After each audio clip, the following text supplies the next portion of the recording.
வணக்கம். இன்னைக்கு நாம தமிழ்நாடு மைனர் ஆக்ட்ஸில் Tamil Nadu open places prevention of disfigurement act 1959 இதில் பார்ட் 1 வீடியோ பார்க்க போகிறோம்.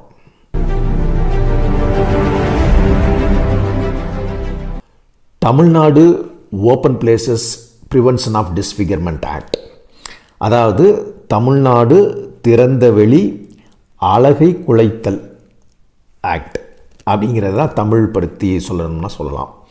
இதில் பார்த்திங்கன்னா இந்த ஆக்டு 16/3/1959 கவர்னர் ஒப்புதல் கொடுக்கப்பட்டு அதுக்கப்புறம் இந்த ஆக்ட் கேம் இன்டு ஃபோர்ஸ். அதுக்கப்புறம் சப்சிக்வெண்ட்டாக பார்த்திங்கன்னா 1986 மற்றும் 1997 அமெண்ட்மெண்ட்ஸ் வந்திருக்கு இந்த ஆக்டில். ஸோ 1994 அமெண்ட்மெண்ட் வர்றப்போ என்ன பண்ணுறாங்கன்னா, இந்த act Tamil Nadu open places prevention of disfigurement amendment act 1994 அப்படின்னு சொல்கிறாங்க. இது எப்போ ஒப்புதல் கொடுக்கப்பட்டதுன்னா, கவர்னரால் 3/3/1994 ஒப்புதல் கொடுக்கப்பட்டது. இது இந்த ஆக்ட் தமிழ்நாடு ஸ்டேட் ஃபுல்லாக அப்ளிகபிள் ஆகும். அண்ட் ஆல்சோ இந்த 1994 இந்த அமெண்ட்மெண்ட் வர்றப்ப இந்த ஆக்டினுடைய முதல்ல பார்த்திங்கன்னா இது முக்கியமான நோக்கம், இதனுடைய ஆப்ஜெக்ட் என்ன அப்படின்னு பார்த்திங்கன்னா, அதாவது தடை செய்யப்பட்ட அல்லது அனுமதிக்கப்படாத விளம்பரங்களை பப்ளிக் பிளேசஸில் பொது இடங்களில் வைக்கிறதன் மூலமாகவோ அல்லது பேஸ்டிங் ஆஃப் போஸ்டர்ஸை பப்ளிக் பிளேஸில் ஒட்டி அதனுடைய அழகை கெடுக்கும் விதமாகவோ செயல்படும் செயல்களை ஃபுல்லாக தடுக்கிறதுக்காக வேண்டி உருவாக்கப்பட்ட ஒரு ஆக்ட் தான் இந்த ஆக்ட். இந்த அமெண்ட்மெண்ட் பண்ணுறப்ப 1994 அமெண்ட்மெண்ட் பண்ணுறப்ப கூடவே நாட் ஒன்லி அந்த பப்ளிக் பிளேசஸ் மட்டும் இல்லை, அதோடு சேர்த்து மோட்டார் வெஹிக்கிள்ஸ் அப்படிங்கிறதையும் அதில் சேர்த்துக்கிறாங்க. அதாவது இந்த மாதிரி தடை செய்யப்பட்ட அல்லது அனுமதிக்கப்படாத அட்வர்டைஸ்மெண்ட்ஸ் இருக்கு இல்லையா, அந்த அட்வர்டைஸ்மெண்ட்ஸை மோட்டார் வெஹிக்கிளில் நம்ம பயன்படுத்தினாலும் அது ஏன்னா பிகாஸ் அதில் பார்த்துருப்பீங்க நிறையா ஸ்டிக்கர்ஸ் ஓட்டுறது, அதாவது அவங்க மோட்டார் வெஹிக்கிள்ஸ் ஆக்ட் பிரகாரம் சொல்லியிருக்கிறது இல்லாமல் வேறு விதமான ஒரு அட்வர்டைஸ்மெண்ட்ஸோ இல்லை வேறு விதமான ஸ்டைல் ஆஃப் லெட்டர்ஸோ இந்த மாதிரிலாம் எழுதுகிறப்ப இதுவும் தவறு, இதுவும் தடுக்கப்பட வேண்டியது அப்படிங்கிற இதனால் அதை ஒரு காரணங்களை கொண்டு இந்த 1994 இந்த மாதிரி அமெண்ட்மெண்ட்ஸ் கொண்டு வந்திருந்தாங்க இந்த ஆக்டில். இப்போ நாம் செக்ஷன் 2 யூஸ்வலாக டெஃபினிஷன் கிளாஸு, இந்த டெஃபினிஷன் கிளாஸில் 2A இதில் தான் அட்வர்டைஸ்மெண்ட்னா என்ன அப்படின்னு சொல்லியிருக்கிறாங்க. ஸோ இந்த அட்வர்டைஸ்மெண்ட்னா என்ன அப்படின்னு பார்த்தா, அட்வர்டைஸ்மெண்ட் இன்க்ளூட்ஸ், அதாவது எஃபிஜினா உருவ பொம்மை, எஃபிஜி எனி பில்லு, அதாவது சுவரொட்டிகள், நோட்டீஸ் அறிவிப்புகள் அல்லது document paper or anything containing any words science are visible representations. அதாவது எந்த ஒரு பொருளாக இருக்கட்டும், அது ஒரு வார்த்தைகளோ அல்லது சைன்ஸோ அல்லது விசிபிள் ரெப்ரசன்டேஷன் இருக்கக்கூடிய இவை எல்லாமே என்னென்னா சொல்கிறாங்கன்னா அட்வர்டைஸ்மெண்ட்டு அப்படின்னு சொல்லிடுறாங்க. ஸோ அதே மாதிரி இந்த செக்ஷன் 2Aலேயே அடுத்து ஒரு அமெண்ட்மெண்ட்டு வர்றப்ப 2AA அப்படிங்கிற ஒரு செக்ஷன் இருக்குது.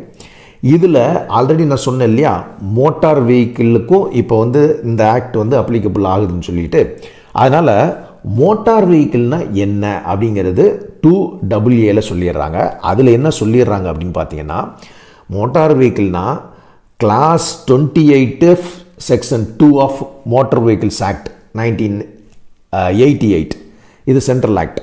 இந்த ஆக்ட் பிரகாரம் இந்த ஆக்டில் செக்ஷன் 2ல் கிளாஸ் 28ல் மோட்டார் வெஹிக்கிள்ஸ்னால் என்ன அப்படின்னு டிக்ளேர் பண்ணியிருக்காங்க, டிஃபைன் பண்ணியிருக்காங்க. அதனுடைய இது தான் இங்கேயும் அப்ளிகபிள் ஆகும் அப்படின்னு செக்ஷன் 2AA சொல்லியிருக்கிறாங்க. அடுத்து செக்ஷன் 2B அப்ஜெக்ஷனபிள் அட்வர்டைஸ்மெண்ட். இது ஒரு முக்கியமான டெஃபினேஷன். அதாவது அப்ஜெக்ஷனபிள் அட்வர்டைஸ்மெண்ட்னா என்ன அப்படின்னு சொல்லி பார்த்தோம்னா, ஒரு அட்வர்டைஸ்மெண்ட்டு முதல்ல அதாவது ஒருவரை கொலை செய்ய தூண்டும் விதமாக இருந்துச்சுனாலோ அல்லது ஒரு அழிவு செயலை செய்யும் விதமாக அந்த அட்வர்டைஸ்மெண்ட் இருந்தாலோ அல்லது ஒரு வன்முறையை தூண்டும் விதமாக இருந்தாலோ இது அப்ஜெக்ஷனபிள் அட்வர்டைஸ்மெண்ட்டு அப்படின்னு சொல்கிறாங்க. அதே போன்று ரெண்டாவது பார்த்திங்கன்னா, அதாவது ஆர்ம்டு ஃபோர்ஸஸ், இந்தியாவில் உள்ள ஆர்ம்டு ஃபோர்ஸஸ் அல்லது போலீஸ் ஃபோர்ஸஸ், அதாவது பாதுகாப்பு படையோ அல்லது காவல் படையோ, இந்த பாதுகாப்பு படை அல்லது காவல் படையில் அவங்களுடைய டியூட்டியை செய்ய விடாமல் அது போன்ற ஒரு அட்வர்டைஸ்மெண்ட்ஸ் கொடுத்துருந்தாங்கன்னா அதுவும் அப்ஜெக்ஷனபிள் அட்வர்டைஸ்மெண்ட்ஸு. அதே மாதிரி இதே காவல் படை அல்லது பாதுகாப்பு படை அவங்க வேலையில் அந்த வேலையில் சேருவதை தடுக்கும் விதமாக ஒரு அட்வர்டைஸ்மெண்ட்ஸ் கொடுக்குறாங்கன்னு வச்சுக்கோங்களேன், அது போன்ற அட்வர்டைஸ்மெண்ட்டும் அப்ஜெக்ஷனபிள் அட்வர்டைஸ்மெண்ட்டு தான்.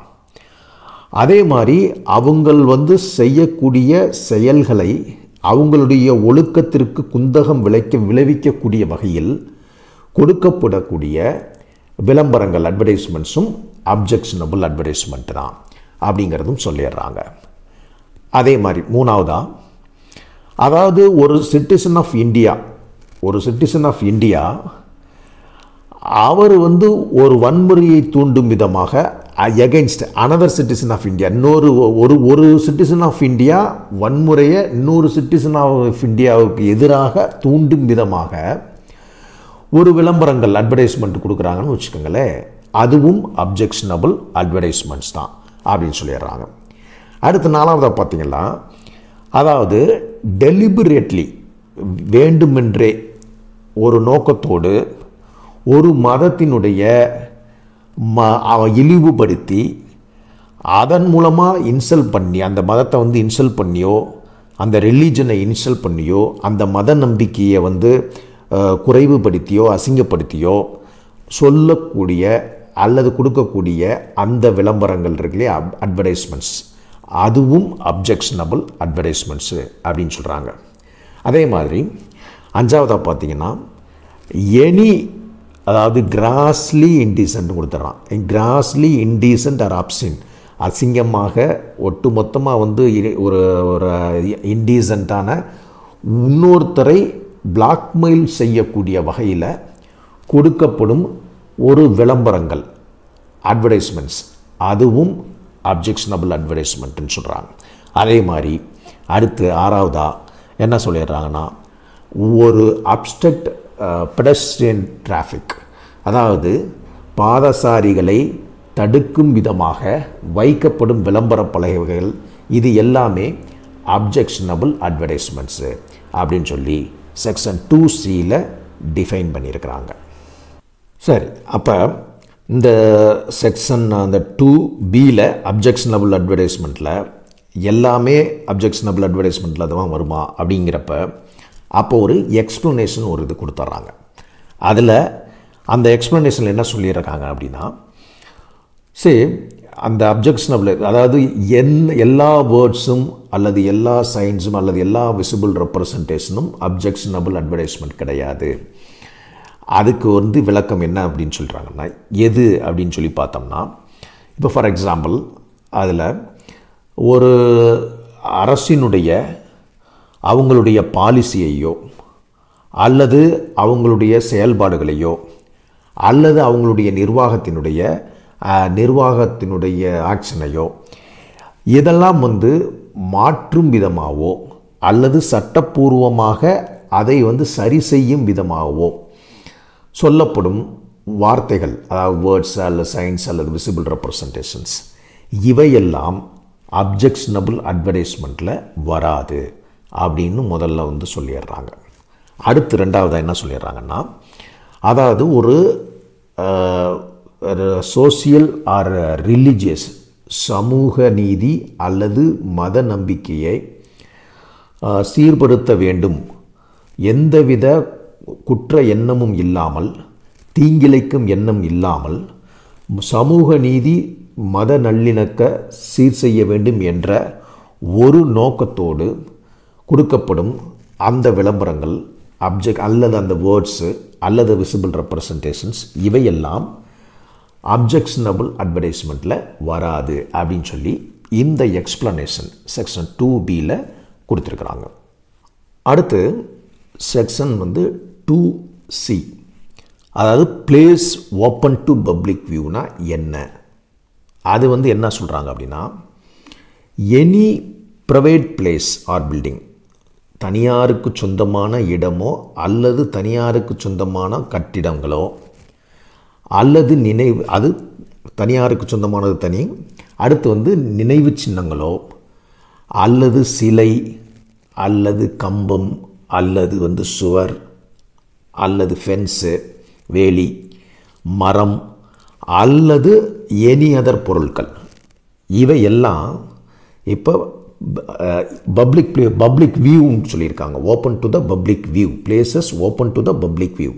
இப்போ நான் சொன்ன எல்லாமே அது ஒரு பப்ளிக்கு கடந்து போகக்கூடிய இடங்களில் இருந்தாலோ அல்லது பார்வையில் படக்கூடிய இடங்களில் இருந்தாலோ இவையெல்லாம் என்ன சொல்லிடுறாங்கன்னா, open place open to the public view அப்படின்னு சொல்லி செக்ஷன் Cயில் டிஃபைன் பண்ணியிருக்காங்க.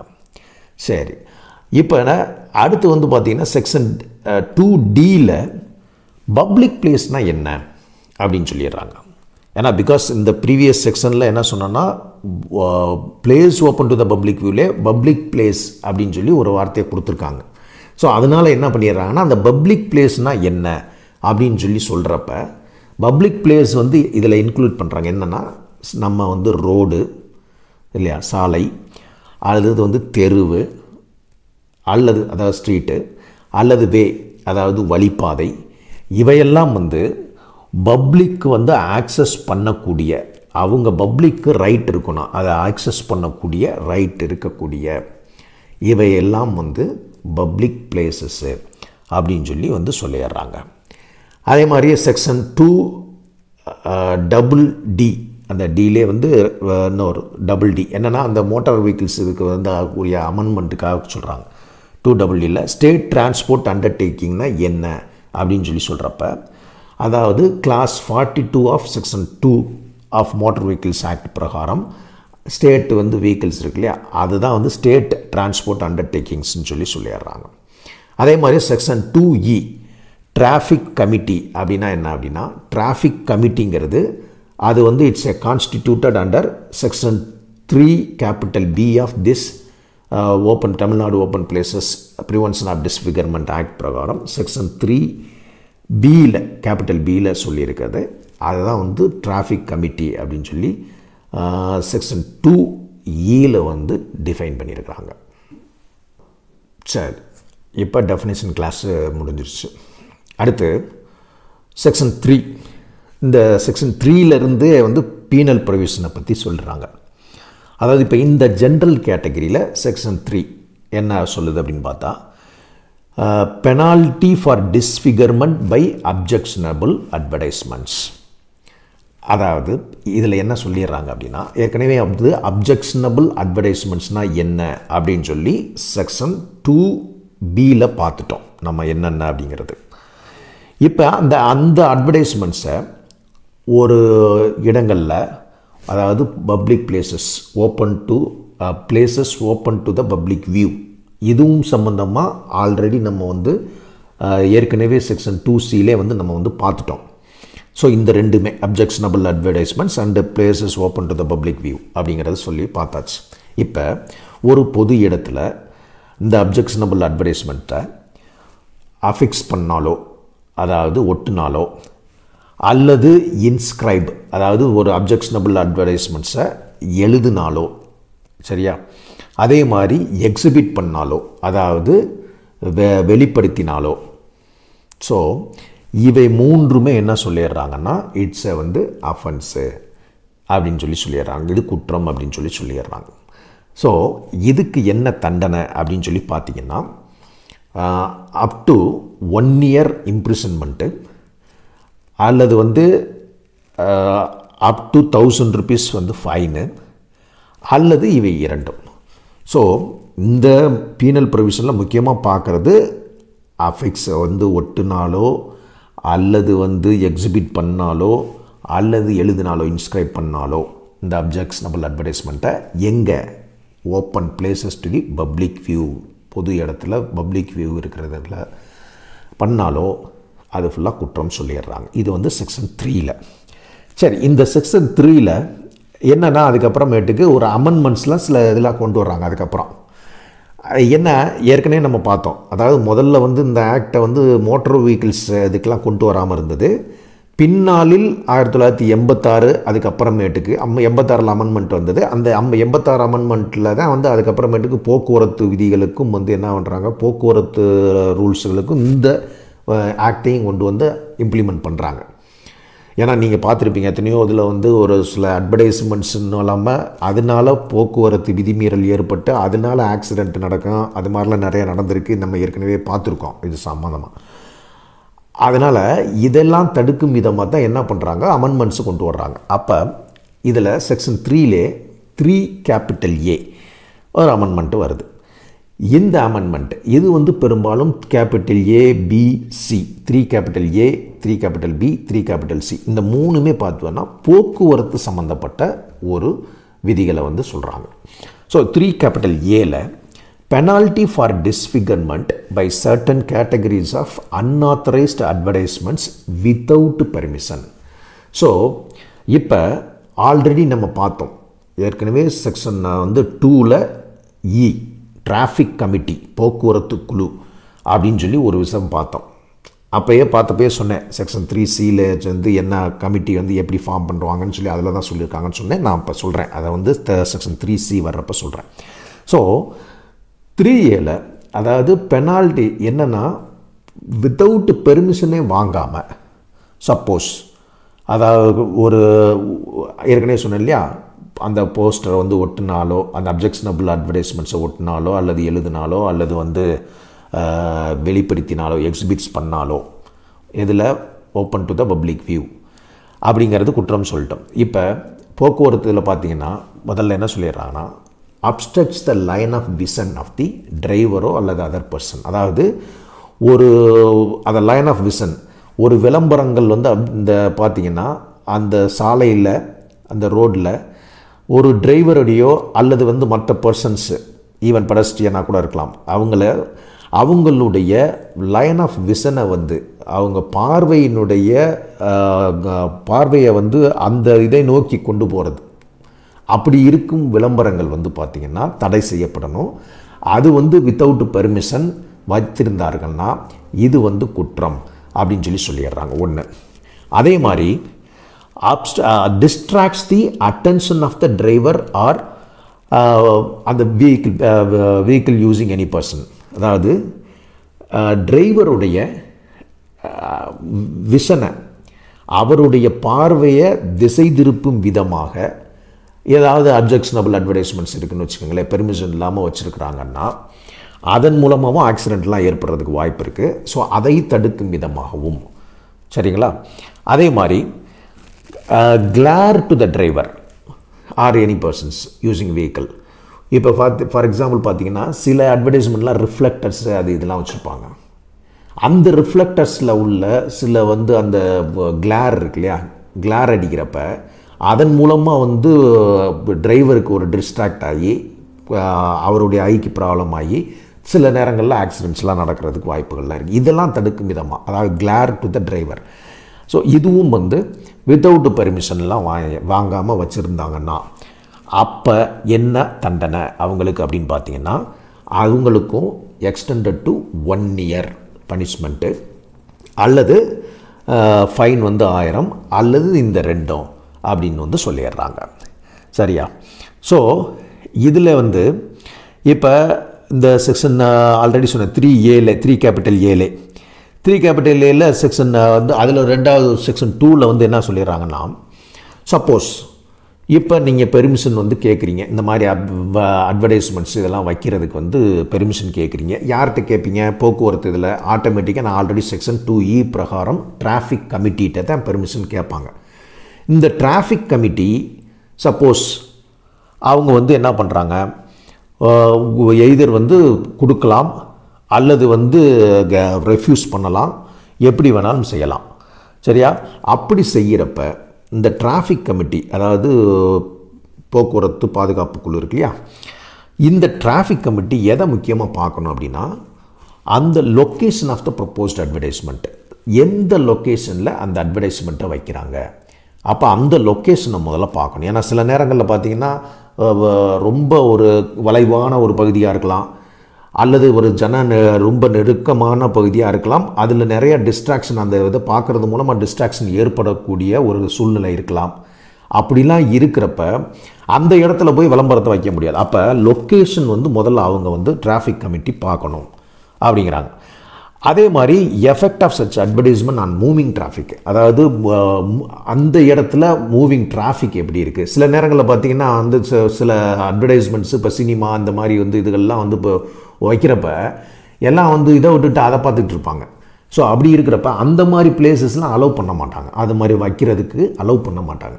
ஸோ மூவிங் டிராஃபிக் என்ன, and also such other matters, வேறு என்னென்ன முக்கியமான வந்து விஷயங்களை வந்து கன்சிடர் பண்ணணுமோ அந்த அட்வர்டைஸ்மெண்ட்டை வைக்கிறதுக்கு அல்லது எழுதுறதுக்கு அல்லது வெளிப்படுத்துறதுக்கு அந்த டிராஃபிக் கமிட்டி பார்த்து அதை வந்து முடிவெடுக்கணும். இந்த மாதிரி விஷயங்கள்லாம் பார்த்து முடிவெடுக்கணும் அப்படிங்கிறதையும் சொல்லிடுறாங்க. சரி, இப்போ நம்ம ஆல்ரெடி பார்த்தோம் செக்ஷன் 3A. இப்போ 3Bயில் தான் என்ன சொல்லிடுறாங்கன்னா, டிராஃபிக் கமிட்டினா யார் அப்படிங்கிறத சொல்லிடுறாங்க. அதாவது இதில் என்னென்னா, ஒவ்வொரு டிஸ்ட்ரிக்கும் ஒரு டிராஃபிக் கமிட்டி வந்து இருக்கணும். இப்போ சிட்டி ஆஃப் வந்து மெட்ராஸ் சிட்டின்னு வச்சுக்கோங்களேன். டிராஃபிக் கமிட்டியில் வந்து பார்த்திங்கன்னா அங்கே வந்து ஒரு டிராஃபிக் கமிட்டி இருக்குது சிட்டி ஆஃப் மெட்ராஸுக்கு. அதே மாதிரி எவ்ரி டிஸ்ட்ரிக்ட் வந்து ஒரு டிராஃபிக் கமிட்டி இருக்குது. இந்த எவ்ரி டிராஃபிக் கமிட்டி இதில் வந்து யார் இருப்பா அப்படின்னு பார்த்தீங்கன்னா, சப்போஸ் இப்போ மெட்ராஸாக இருந்தால் முக்கியமாக deputy commissioner of police traffic அவர் இருப்பார். இப்போ இதே இது டிஸ்ட்ரிக்டாக இருந்தால் அதோடு சேர்த்து சூப்பரண்டன்ட் ஆஃப் போலீஸ் இருப்பாங்க. இந்த commissioner, deputy commissioner and superintendent, அதாவது சிட்டி ஆஃப் மெட்ராஸ்னால் என்ன சொல்லிட்டேன்னா டெப்டி கமிஷனர் ஆஃப் போலீஸ்ன்னு சொல்லிட்டேன். எவ்ரி டிஸ்ட்ரிக்ட் என்ன சொல்லியிருக்கேன்னா சூப்பரண்டன்ட் ஆஃப் போலீஸ், இவங்களோடு சேர்த்து 5 நான் அஃபிஷியல் மெம்பர்ஸும் சேர்த்து இருப்பாங்க. இந்த 5 நபர்களில் 2 நபர்கள் வந்து கண்டிப்பாக உமனாக இருக்கணும் அப்படின்னு வந்து சொல்லிடுறாங்க. சரியா? ஸோ அப்போ இதுதான் வந்து டிராஃபிக் கமிட்டி அப்படின்னு சொல்லி சொல்லிடுறாங்க.